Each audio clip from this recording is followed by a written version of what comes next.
Hello everyone, welcome you all to Engineering Talks. So আমরা last কিছু videos থেকে induction মোটরের ব্যাপারে পড়ে যাচ্ছি আর এই ভিডিও সিরিজটা হচ্ছে বেঙ্গলি ল্যাঙ্গুয়েজে। সো আজকে টপিকটা very interesting, it's very important also, খুবই ইম্পর্টেন্ট, খুবই কম লোক জানে কি পোলারিটি টেস্ট কি আর কিভাবে করা যায়, রাইট? তো আজকে আমরা জেনে নিব কি পোলারিটি টেস্ট কি আর এই টেস্ট কিভাবে করা যায় ইন্ডাকশন মোটরে, আর এই টেস্টটা কিভাবে আমরা ভালোভাবে মানে জানতে পারবো কিভাবে আমরা ইন্ডাকশন মোটরের পোলারিটি বেসিক্যালি কি হয়। কি ধরুন কোনো ইনসিডেন্ট হয়ে গেল আমাদের সঙ্গে আর আমাদের কাছে ছটা যে কেবলের লিড আছে, টার্মিনালস আছে, ওটাই অ্যাভেলেবল আছে। তার থেকে আমরা কিভাবে ধরে নিব কি কোনটা U1 U2, কোনটা V1 V2 আর কোনটা W1 W2, এটাই আজকের টেস্টে আমরা জানতে পারবো। তো আপনারা যদি নতুন আছেন এই চ্যানেলে তো অবভিয়াসলি এই চ্যানেলটাকে সাবস্ক্রাইব করে নেবেন। আমরা উইকলি অর মান্থলি বেসিসে একটা ডাউট ক্লিয়ারেন্স সেশনও রাখি depending upon the raise doubts. তো যদি আপনাদের ডাউটস থাকে তো আমাদের ডিসক্রিপশনে হোয়াটসঅ্যাপ চ্যাট গ্রুপ দেওয়া আছে, ওইখানে আপনারা জয়েন করতে পারেন। আর ওইখানে ভিডিও লেকচারসের ডাইরেক্ট লিঙ্কও পাবেন আপনারা। আমার চ্যানেলে সাবস্ক্রাইব করলে আপনি ডাইরেক্ট ওইটা ইউটিউব থেকেই পেয়ে যাবেন। সেকেন্ডলি, সাবস্ক্রাইব করার পর যদি ভিডিওটা ভালো লাগে তো ডেফিনেটলি ভিডিওটাকে লাইক করবেন আর বন্ধুদের সঙ্গে শেয়ার করবেন, বিকজ শেয়ারিং থেকেই নলেজ বাড়ে। আমি দেখেছি বহু লোককে যারা শেয়ার করতে চায় না নলেজকে, দে থিঙ্ক কি আমার কাছে যে নলেজটা আছে আমার অবধি থাকুক, কিন্তু নলেজটা শেয়ার করলেই বাড়ে। যতই নলেজটা শেয়ার করবেন ততটাই বাড়বে, এটা আমার পার্সোনাল এক্সপিরিয়েন্স আর সবাই বলেও। ঠিক আছে, তো without any delay let's start today's topic, polarity test in induction motor. Okay, so আমরা শুরু করছি polarity test in induction motor। আমরা লাস্ট কিছুদিন ধরে ইন্ডাকশন মোটরের উপরে ডিফারেন্ট টপিকসে ভিডিও করছি, তার থেকে আপনাদের বেসিক্স থেকে পুরো ইন ডিটেল আপনারা জানতে পারবেন কিভাবে ইন্ডাকশন মোটর কাজ করে আর কিভাবে ওর কনস্ট্রাকশন হয় আর কি ওর অ্যাকচুয়াল সিগনিফিকেন্স, রাইট? সো আজকে যেটা টপিক হচ্ছে ওটা হচ্ছে পোলারিটি টেস্ট।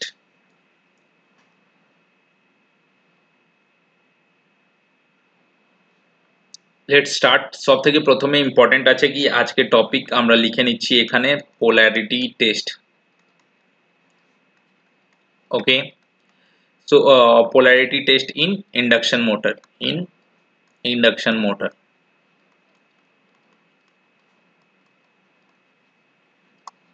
কি ইন্ডাকশন মোটর? 3 ফেজ, বিকজ আমরা সিঙ্গেল ফেজে তো পোলারিটি কিছু ধরে লাভ নেই, একটাই সিঙ্গেল ফেজই থাকে, right? Polarity test 3 phase winding থাকলে ওইখানেই ধরতে পারবেন। কখন কখন কাজ লাগে আপনার? ধরুন আপনার তিনটেই ওয়াইন্ডিং আছে, হয়তো কোনো কারণে জ্বলে গেছে বা কিছু হয়ে গেছে, সামহাউ লিঙ্ক আপনি পাচ্ছেন না কোনটা U1 আছে, কোনটা U2 আছে, আপনার কোনটা V1 আছে, কোনটা V2 আছে, কোনটা W1 আছে আর কোনটা W2 আছে, এটা আপনি খুঁজে পাচ্ছেন না। সেই মোমেন্টে কিভাবে আপনি ডিসাইড করবেন কি কি ওয়াইন্ডিং কিটা? ওকে, তো একটা জিনিস তো আপনি করতেই পারেন। সব থেকে প্রথমে এখানে চলে আসে কন্টিনিউটি টেস্টিং। সব থেকেই প্রথমে এখানে আসে কন্টিনিউটি টেস্টিং। কন্টিনিউটি টেস্টিং থেকে কি হয়ে যাবে, আপনার কাছে তিনটে ওয়াইন্ডিং ক্লিয়ার হয়ে যাবে। ধরুন আপনি U1, একটা আপনার কাছে ছটা টার্মিনাল আছে, ছটা টার্মিনাল এখানে আমি লিখে দিয়েছি অলরেডি, 6 টার্মিনালস। ওকে, 6 টার্মিনালস এর মধ্যে আপনি U1 এর সঙ্গে V1 এর যদি লাগিয়ে আপনি কন্টিনিউটি করেন তা আপনার কোনোদিনই কন্টিনিউটি দেখাবে না। অবভিয়াসলি U1 U2 এর সঙ্গেই কন্টিনিউটিটা দেখাবে, রাইট? তো U1 অলওয়েজ U2 এর সঙ্গে কন্টিনিউটি দেখাবে। তো এইখান থেকে আপনি কন্টিনিউটি টেস্ট করে মাল্টিমিটারের কন্টিনিউটি টেস্ট করে আপনি এটা ধরতে পারবেন কি কোনটা U1 U2, কোনটা V1 V2 আর কোনটা W1 W2। বা এমনি আমি বলতে পারি কি আপনি এটা ধরতে পেলেন কি একটা ইউ ওয়াইন্ডিং, ধরুন একটা ওয়াইন্ডিং কে আমি ইউ ওয়াইন্ডিং বললাম, একটা ওয়াইন্ডিং কে আমি ভি ওয়াইন্ডিং বললাম আর একটা ওয়াইন্ডিং কে আমি ডব্লিউ ওয়াইন্ডিং বললাম, রাইট? তো এটা তিনটে ওয়াইন্ডিং আপনি ধরতে পারবেন কন্টিনিউটি টেস্ট ধরে। ঠিক আছে, কেন কি একটা কন্টিনিউয়াস ওয়াইন্ডিং এরই রেজিস্ট্যান্স পাবেন, বাকি একটা ওয়াইন্ডিং সেকেন্ড ওয়াইন্ডিং এর সঙ্গে কোনোদিন রেজিস্ট্যান্স আপনি পাবেন না। যদি পাচ্ছেন তার মানে ওয়াইন্ডিং শর্ট আছে। ঠিক আছে, এটা আমরা লাস্ট ভিডিওতে ডিসকাস করেছি কিভাবে আপনারা প্রবলেম সর্ট আউট করবেন, রাইট না, ওই সব সিরিজে আমরা ডিসকাস করেছি। তো এখন U1 U2 V1 V2 W1 W2 তো আপনি ধরতে পারলেন কন্টিনিউটি টেস্ট থেকে, কিন্তু হ্যাঁ আপনি এটা বলতে পারেন না কি এই ওয়াইন্ডিং এটাই U1 আর এই টার্মিনালটাই V1, এই টার্মিনালটাই V2 আর এই টার্মিনালটাই W1 W2। তো আপনি একটা ওয়াইন্ডিং ধরতে পারলেন, কিন্তু ওর পোলারিটিটা আপনি এখনো জানেন না কি কোনটা U1 U2, কোনটা V1 V2 আর কোনটা W1 W2। হ্যাঁ, আপনি এখন বলতে পারেন কি হ্যাঁ যদি আমি এই তিনটে ওয়াইন্ডিং এর মধ্যে একটা ওয়াইন্ডিং কে U বলি তো আলাদা ওয়াইন্ডিং কে V আর থার্ড ওয়াইন্ডিং কে W বলবো, এটা আমি তিনটে ওয়াইন্ডিং এইরকম ওয়াইন্ডিং পেয়ে গেছি, রাইট। তো প্রথমে কন্টিনিউটি টেস্টিং করে আমি তিনটে ওয়াইন্ডিং ধরে নিলাম। এবার চলে আসুন কিভাবে আমি ধরবো কি কি ওয়াইন্ডিংটা কি আছে। এবার ধরুন যে ওয়াইন্ডিংটা আছে ওটা আমার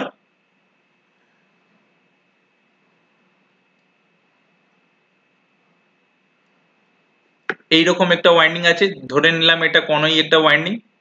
ঠিক আছে, এর সঙ্গে আরো তিনটে ওয়াইন্ডিং থাকবে, আরো দুটো ওয়াইন্ডিং থাকবে।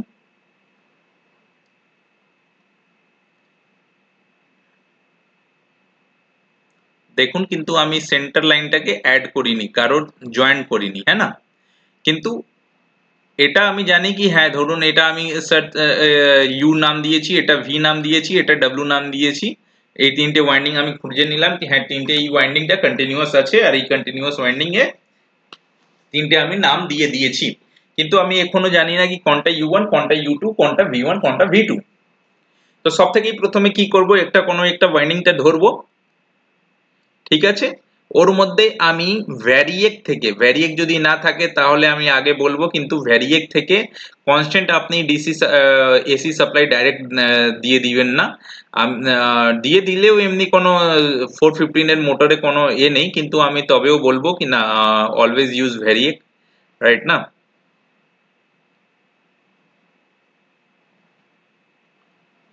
সো দ্যাট ভ্যারিয়েক থেকে দিলে কি হবে, ভ্যারিয়েক থেকে দিলে লাভ এটাই হবে আপনার কি আপনার যে সাপ্লাই ভোল্টেজটা আছে ওটা একটা আপনি মনিটর করতে পারবেন। সেকেন্ডলি আপনি মনিটর করতে পারবেন কারেন্টটা, কারেন্ট যেন এর থেকে বেশি কারেন্ট হয়ে গেলে কি হয়ে যাবে, এই ওয়াইন্ডিং এর রেটেড কারেন্ট থেকে বেশি হয়ে গেলে এই ওয়াইন্ডিং পুড়ে যেতে পারে, বার্ন হয়ে যেতে পারে। ঠিক আছে, কেন কি আপনি এখানে ভোল্টেজ অ্যাপ্লাই করছেন, তো একটা ভোল্টেজ সোর্স থেকে যদি আপনি বেশি ভোল্টেজ সাপ্লাই করে দেন তাহলে ও ওয়াইন্ডিংটা বেশি কারেন্ট নিয়ে ফেলবে আর ওটাকে জ্বালাতে পারে, হ্যাঁ না। তো এটা একটা এসি সোর্স, আমরা একটা ভ্যারিয়েক ইউজ করে নিয়েছি, সিঙ্গেল ফেজ ভ্যারিয়েক, ওইখান থেকে আমি একটা কোনো একটা ওয়াইন্ডিং এ সাপ্লাই দিলাম, রাইট। এবার সেকেন্ড ওয়াইন্ডিং এখান এর সঙ্গে আমি জুড়ে দিয়েছি। প্রথমে দুটো ওয়াইন্ডিং এর অ্যাক্রস এই টেস্টটা করব, তারপরে থার্ড ওয়াইন্ডিংটা নিয়ে ওই টেস্টটাই করব সেকেন্ড ওয়াইন্ডিংটা ছেড়ে। ওকে, তো ধরুন এখানে সাপ্লাই দিলেন আর আপনাকে ভোল্টেজ কোথায় মেজার করতে হবে, এইখানে আপনাকে মাল্টিমিটার দিয়ে একটা ভোল্টেজ মেজার করতে হবে, রাইট। মানে একটা ওয়াইন্ডিং আর সেকেন্ড ওয়াইন্ডিং এর এন্ডে আপনাকে ভোল্টেজ মেজার করতে হবে। ঠিক আছে, সো এটা একটা মাল্টিমিটার আমি নিয়ে নিয়েছি। মাল্টিমিটার এম থেকে মোটরও বলে, তো আমি ধরুন মাল্টিমিটার একটা গ্যালভানোমিটারের সাইন বানিয়ে দিচ্ছি। তো এইখানে একটা গ্যালভানোমিটারে বা মাল্টিমিটার আমি নিয়ে নিয়েছি, মাল্টিমিটারটা রাখবো। এবার দেখুন লজিকটা কি, লজিকটা ধরে চলুন এটা আমি মার্ক করে দিলাম, এইখানে আমি পজিটিভ টার্মিনাল লাগিয়েছি আর এইখানে আমি নেগেটিভ, মানে এখানে লাইভ এখানে নিউট্রাল যদি দিয়েছি, আর সেম কন্ডিশন এটাও যদি সেম পোলারিটিতে থাকে, এটা প্লাস এটা মাইনাস এটা প্লাসে থাকে, তো এই ভোল্টেজ গুলো কি হবে, অ্যাড আপ হবে। যেই ভোল্টেজটা আমি এখানে লাগিয়েছি ওর জন্য একটা ইন্ডাকশন হচ্ছে এর মধ্যে, এই ইন্ডাকশনটা কি হবে, এই ইন্ডাকশনটা পজিটিভ, এই টার্মিনাল আছে, এটা মেজারমেন্ট করার টাইমে এই লুপটা কি হবে, নেগেটিভে চলে যাবে। হুম, তো নেগেটিভে চলে যাবে। তো আমি জানি কি আমি V1 ভোল্টেজ লাগিয়েছি, ঠিক আছে। সরি এভরিওয়ান, একটু আমার লেট হয়ে গেছে, কেন কি এই ড্রয়িংটা আমার আনসেভ হয়ে গেছিল সামহাও। তো আমরা এইখানেই ছিলাম, এইখানে এই ড্রয়িংটা বানিয়ে ফেলেছি আমি। সাপোজ এই পোলারিটিটা আমরা যেটা অ্যাপ্লাই করেছি ওটা আমি মেনে চলছি কি এটা প্লাস আর এটা মাইনাস আছে, মেনে চলছি। এটা অ্যাকচুয়ালি হবে এটা আমি জানি না, কিন্তু মেনে নিয়েছি কি একটা টার্মিনাল পজিটিভ আছে, সেকেন্ড টার্মিনাল ইজ নেগেটিভ। আর ম্যাগনেটিক্যালি এখানে ইন্ডাকশন হবে, ম্যাগনেটিক্যালি ইন্ডাকশনের জন্য এটাও মেনে নিচ্ছি কি আমি এইখানে মাইনাস আর এইখানে প্লাস আছে, যেই পোলারিটিতে আমরা অ্যাপ্লাই করেছি ওই পোলারিটিতে এটা আছে। যদি এটা হয় তো কি হবে, মাল্টিমিটারের রিডিংটা কি আসবে? এটা একটা মাল্টিমিটার, ঠিক আছে, যার মধ্যে আমরা ভোল্টেজ মেজার করছি আর আমরা ভোল্টেজটা এখানে ভ্যারিয়েকের সহায়তা থেকে অ্যাপ্লাই করছি, অ্যাজ বিকজ আমরা এক্সেস ভোল্টেজ অ্যাপ্লাই করে এক্সেস কারেন্ট না ফ্লো করে দিই, তো কারেন্টটা লিমিট করার জন্য আমরা ভ্যারিয়েক রেখেছি এখানে, রাইট? তো এইখানে যে ভোল্টেজটা আসবে, তো ধরে চলুন এইটা যদি সেম পোলারিটি হয়ে যায় আর এটা একটা ক্লোজ সার্কিট, তো ক্লোজ সার্কিটের রেসপেক্টে যখন আমি ভোল্টেজ মেজার করব এখানে, তো এই ভোল্টেজের মধ্যে থেকে এই ভোল্টেজকে মাইনাস করতে হবে জেনারিক, নর্মালি ইন জেনারেলি এটাই করতে হবে, রাইট? নর্মালি এটাই করতে হবে, রাইট? কিন্তু এটা যদি হয় তাহলে আমরা একটা জিনিস জানি কি একটা ফেজ সেকেন্ড ফেজ থেকে ইলেকট্রিক্যালি 120 ডিগ্রি শিফটেড থাকে, 120 ডিগ্রি শিফটেড থাকে। তাহলে এই যে ভোল্টেজটা আমরা মেজার করব সেটা কত হবে? সেটা অবভিয়াসলি V1, যদি আমার অ্যাপ্লাইড ভোল্টেজ V1 আছে তো এটা cos 120 ডিগ্রি হবে, যেটা 0.5 V1 এর কাছাকাছি আসবে। আর 0.5 V1 কি হচ্ছে কি যদি সেম পোলারিটি থাকে তাহলে সরি মাইনাস 0.5 আসবে, আর যদি সেম পোলারিটি থাকে তাহলে এটা মাইনাস হওয়া উচিত। তো V1 আমি তো অ্যাকচুয়াল মাল্টিমিটারের অ্যাক্রসে আমি কত মেজারমেন্ট পাওয়া উচিত? V1 minus V1 cos 120 degree, it means V1 minus 0.5 times of V1, it means V1 plus 0.5 times of V1, it means 1.5 times of V1, right? তো এটা পাওয়া উচিত, বাট ইন অ্যাকচুয়ালি যখন ইন্ডাকশন হয় ওটা 0.5 টাইমস অফ V1 থাকে না, ওর থেকে কিছু কম থাকে, ঠিক আছে? তো এই মেজারমেন্ট এটা আমরা বলতে পারি কি যদি V1 থেকে বড় পাই, V1 থেকে if multimeter reading is Vm is greater than, মানে বড় থাকে কোথায় কার থেকে?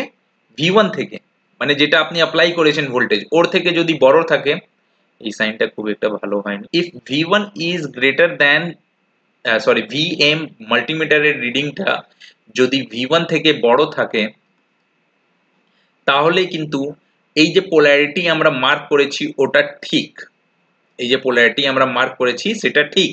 আর যদি এটা না হয় আর V1 থেকে ওর কম পাওয়া যায়, ঠিক আছে, যদি ও V1 থেকে কম পাওয়া যায় তাহলে এই পোলারিটিটা কিন্তু উল্টো আছে, এই পোলারিটিটা উল্টো আছে। if where is my pen, if this is not the case and Vm যেটা আপনি মেজার করছেন ওটা V1 থেকে কম আছে, তাহলে বি ফেজের মানে যেই আমরা এটা ধরুন ইউ ওয়াইন্ডিং ধরে রেখেছি আর এটা ভি ওয়াইন্ডিং ধরে রেখেছি, তো V winding should be reversed,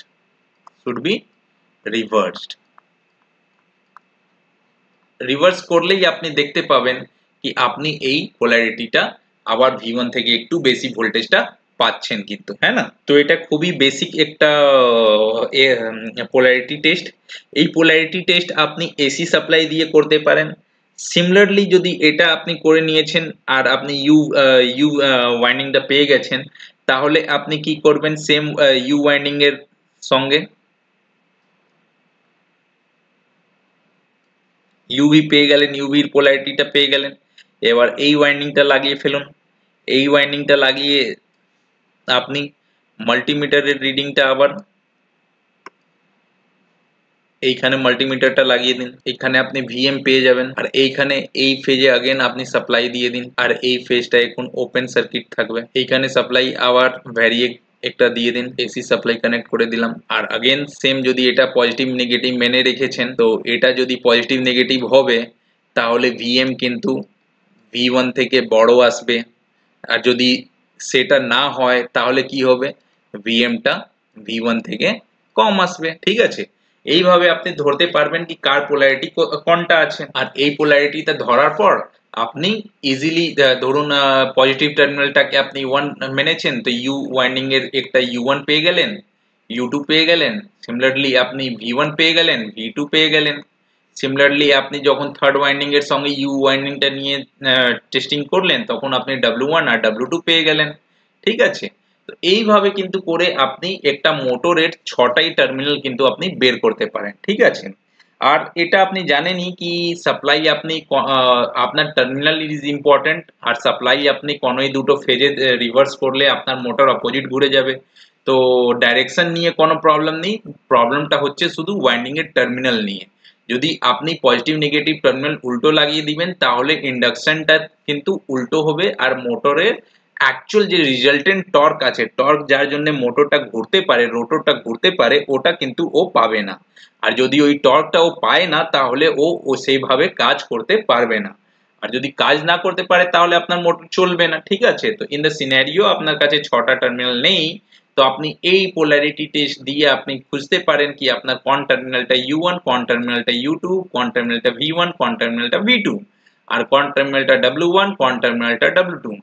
যদি এই ভিডিওটা ভালো লেগে থাকে বা কোনো ডাউট থাকে তো আপনারা কমেন্টও করতে পারেন, বা আপনারা হোয়াটসঅ্যাপ চ্যানেল জয়েন করে ওইখানে নিজের ডাউটস গুলো পোস্ট করতে পারবেন।